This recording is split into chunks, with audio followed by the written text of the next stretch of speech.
सच्ची गल तो है कि मैं सियासतदान हाँ, तो सारा दिन इन्नियां गल्लां करने इन्नियां जगह ते करने हैं कि वो तैयारी किसी दी मौका नहीं मिलता। बल्कि बाद थोड़ा सरप्राइज़ होता है कि असी कि होर जा रहे हैं, पता लगता है एक और भी प्रोग्राम है। सो इत्थे आने वास्ते पढ़े लिखे लोगों के आके गल करने वास्ते मैं जेरी तो अभी तैयार नहीं है। तो मैं राशिद महमूद साहब मोहम्मद नजमी साहब भट्ट साहब बाकी जोड़े इतने फजल जट साहब बैठे सन, किधर गए फजल जट साहब, उन्होंने रजा साहब न, और जोड़े भी लोग पंजाब वास्ते काम कर रहे हैं, पंजाबी वास्ते काम कर रहे हैं, उन्होंने सारे मुबारकबाद पेश कर लो। सच्ची गल है इस वेले किसी चीज़ को जो जवाल पजीर होवे उन्होंने उत्ते लैके आना बड़ा औखा काम होता है। और पंजाबियों के नाल या पंजाबी जुबान के नाल जिहड़ा मसला होया है कि इनू बोलने वाले शदीद एहसासे कमतरी का शिकार हो गए, और उन्हें समझा कि साडा जिहड़ा स्टेटस सिंबल है या साडी शान जिहड़ी घट रही है, असीं अगर पंजाबी बोलने हाँ, वो अगर बोलते भी सन घरे घर बोलते भी सन तो बाहर जाकर उन्होंने नहीं मन्ने। अपनी मां ने डकिया भी मेरे दोस्त की फोन आवे तो पंजाबी नहीं बोलनी उर्दू बोलना है, प्यो जो पंजाबी बोलते से उन्होंने सामने नहीं आने दिता दोस्तों के, तो वो पंजाबी मरती गई। और अज भी जोड़े लोग तुम कह लो कि इनू उत्ते लैके आने की कोशिश कर रहे हैं, वो अंधेरे बहुत ज़्यादा गुप अंधेरे के चिराग जला के टार्च चला के सफ़र कर रहे हैं। इंशाअल्लाह इस जुबान के इन्नी ताकत है कि जरूर अगे आएगी, लेकिन सिर्फ मैं समझना जो सदियों का नुकसान है वो काफ़ी ज़्यादा हो गया।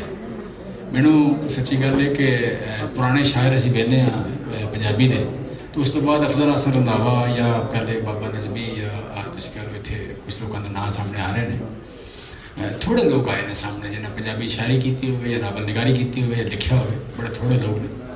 मैं पंजाबी की मैं गल कराँगा कि पंजाबी एक ऐसी जुबान है कि जी बड़ी रिच है इंसानों को पहचानने।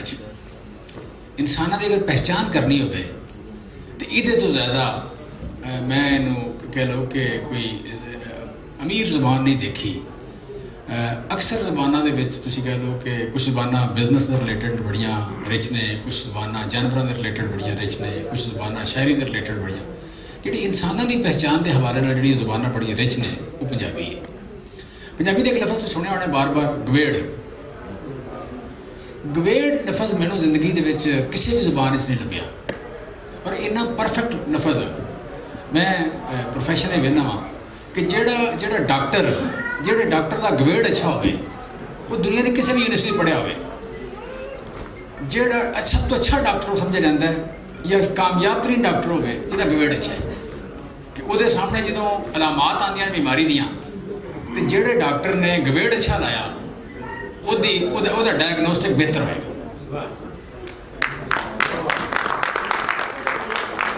जेड़े वकील का गवेड़ अच्छा होएगा वो वकील अच्छा होएगा, जेड़े पुलिसमैन का गवेड़ अच्छा होएगा वो इन्वेस्टिगेशन अच्छी होगी, जेड़े पंच का गवेड़ अच्छा होएगा वो फैसला ठीक करेगा, जेड़े जज का गवेड़ अच्छा होएगा वो फैसला ठीक करेगा।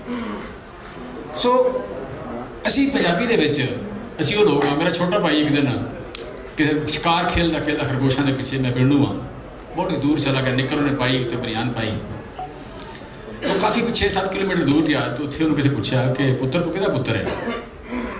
वो जो बोलिया ना तो दूजा बाबा कोल बैठा से कहता है तू हाजियां का पुत्र है। उन्हें कहा बाबा जी कितों पहचाना? उन्हें कहा तेरी पिन्नी मोटी है, तेरी पिन्नी मोटी है, हाजियां की पिन्नी मोटी है। सो 7 मील दूर उस बाबे ने एक 8 साल का बच्चा 9 साल का बच्चा पहचान लिया कि पंजाबी दे विच वो कहते हैं एक लफ्ज़ बोलते हैं उनार, तेरी उनार फलाने ते जाती है। वो खानदान दसना नहीं पैंदा, तुहानू किरदार दसना नहीं पैंदा, तुहानू डिग्रियां नहीं दसनी, वो तो पहला दसते हैं कि तेरी उनार। बंदा टुरदा हुंदा है उसकी चाल तो पहचान लेंदे ने कि क्रिमिनल है या शरीफ आदमी, ये घर रखने वाला या घरों कढ़न वाला।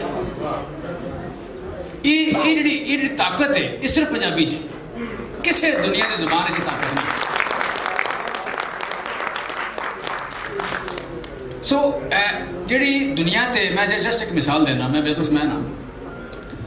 मैं जो पहली बारी नौकरी की तो मैं यूनिवर्सिटी लैक्चरर लगा, उस तो बाद प्राइवेट सैक्टर गया तो मैंने 3 सिफारिशों 4500 रुपये नौकरी लभी। अच्छा अज वो 3 सिफारिशा 4500 नौकरी। अज अगर मैं किसी फील्ड जावां तो मेरी 25 लाख रुपये तनख्वाह है, मार्केट रेट मेरा 25 लाख है। बड़ा फर्क है, वो फर्क जोड़ा है कोई डिफरेंस नहीं। मेरी वही डिग्री है, पहले ना मेरी नज़र कमज़ोर हो गई है, मेरे गोडे कमज़ोर ने, जिसम मेरा कमज़ोर है, लेकिन डिफरेंस की है, डिफरेंस जोड़ा है वो मेरी जजमेंट बेहतर हुई है। ग्रेड डिफरेंस ग्रेड मेरा ग्रेड बेहतर है। सो इनू साइंस की जुबान या मैनेजमेंट साइंस ह्यूमन स्किल्स। दुनिया से कभी इंजीनियर अमीर नहीं होया, इंजीनियर को थोड़ी तनख्वाह मिलती है, लेकिन उन्हें इंजीनियर का जो जनरल मैनेजर होता है या चीफ एग्जैक्टिव होता है वो $200 मिलियन तक तनख्वाह लेता है। डॉक्टरों का जो जनरल मैनेजर होता है, जो जनरल मोटर की गल कर लो, जनरल इलैक्ट्रिक की गल कर लो, किसी होर की कर लो, वो $200 मिलियन तनख्वाह लै रहा है। डिज्नीलैंड का जनरल मैनेजर $200 मिलियन तनख्वाह लै रहा है, और वो मुकाबले एक बंदा $1000 या $2000 या $3000 सालाना महीने तनख्वाह लै रहा है। साल के $30,000 $25,000 तनख्वाह लै रहा है। टोटल फर्क जोड़ा है उस बंदे का गवेड़ हो रहा है, इस बंदे का गवेड़ हो रहा है। ह्यूमन स्किल सब तो ज़्यादा पंजाबी च सब तो ज़्यादा रिच जी है ह्यूमन स्किल्स वो है ज़बान है।